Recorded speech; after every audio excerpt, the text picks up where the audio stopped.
about you being a Christian, you being a religious organization, having a religious agenda.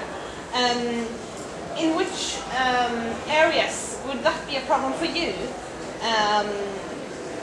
For instance, would it be a problem when it comes to funding, getting the right connections, the right positions, when there are so many different organizations wanting to do the same thing, which is make peace? She's from Norway, and she wants to know whether there is specific thing that can be done, and also to try to avoid duplication of the... Okay, come.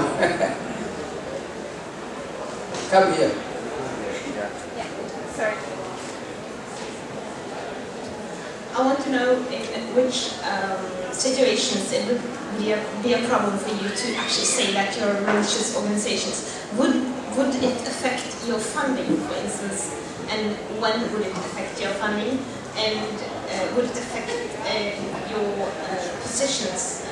Because there are a lot of organizations who want to make peace and contribute to making peace, but at least for some of the Western governments, to us it seems like you can't be too loud about your Christian agenda. Who do you want to answer the question? He's asking, is it referring to Rwanda or general? General. What we have found in Sri Lanka, where the Christians are a very small minority, is that it would be best that we work with others and not even mention our Christian identity, because the influence could be greater if we speak as citizens of the nation, giving constructive answers to the problem, rather than bringing up our Christian identity. There may be times when the church, for example, we have a bishop who's speaking a lot, and the fact that he's a bishop has given him some credibility. But there are a lot of our lay people who are very involved in the peace process, who don't do that as Christians, but well, they do it as Christians, but publicly they are known as intellectuals or peacemakers. And in countries where Christians are a small minority, sometimes this may be a more prudent way to go. Thank you very much. Any other contribution to that from the panel? Yeah, I think it depends on what we are doing, because the issue of peace building is an issue for everybody. And as a member of the National Unity and Reconciliation Commission, I often find the big problem with Christians. We say, do you feel comfortable sitting next to the mufti of the Muslims? I say when it comes to issues of peace building and reconciliation, yes. Because we are not there to preach our faith. We are there to fight a common problem. If it's about HIV and AIDS, if it's about poverty, I don't find any problem working with the Muslims and even working with those who don't accept my faith. Because we are sharing the same problem and we are trying to find answers of a national level. Thank you.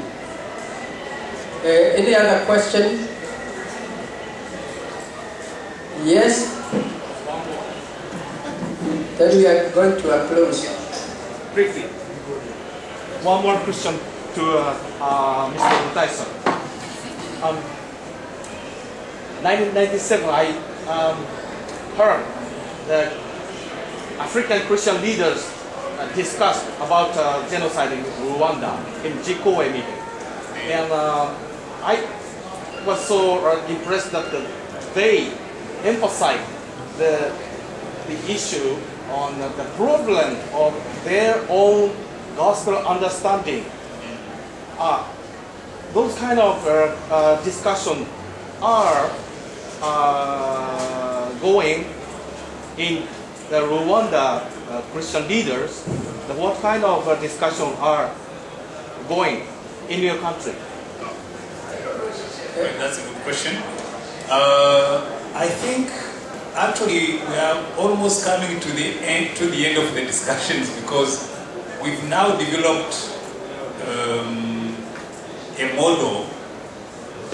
Actually, I gave some of the chapters in the theology of reconciliation we have developed from Rwanda when I was doing my presentation, because we went deep into our theologies, and we tried to develop a theology that will respond to the kind of situation we are in.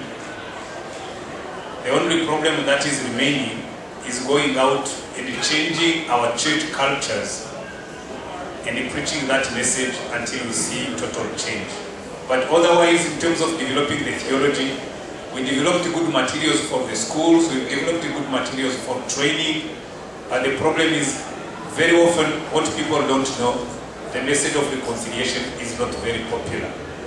Because you are telling people to come out and look back. Because you are telling somebody, come out and tell people that you killed.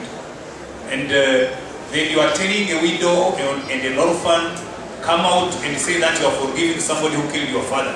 Actually, sometimes people don't see that the message of reconciliation is not very popular. When you say it in a place like this, it sounds wonderful. But when you go down to the field and start telling widows and orphans to forgive the murderers of their relatives, and you tell the murderers to come out and confess, it's not a very popular message, and it's not easy to preach it on Sunday in the pulpit. I think the topic of church and poverty and ethnic conflict and climate change has been adequately addressed. And I wish to thank the speakers, and I wish to thank you, men and women of press. Thank you.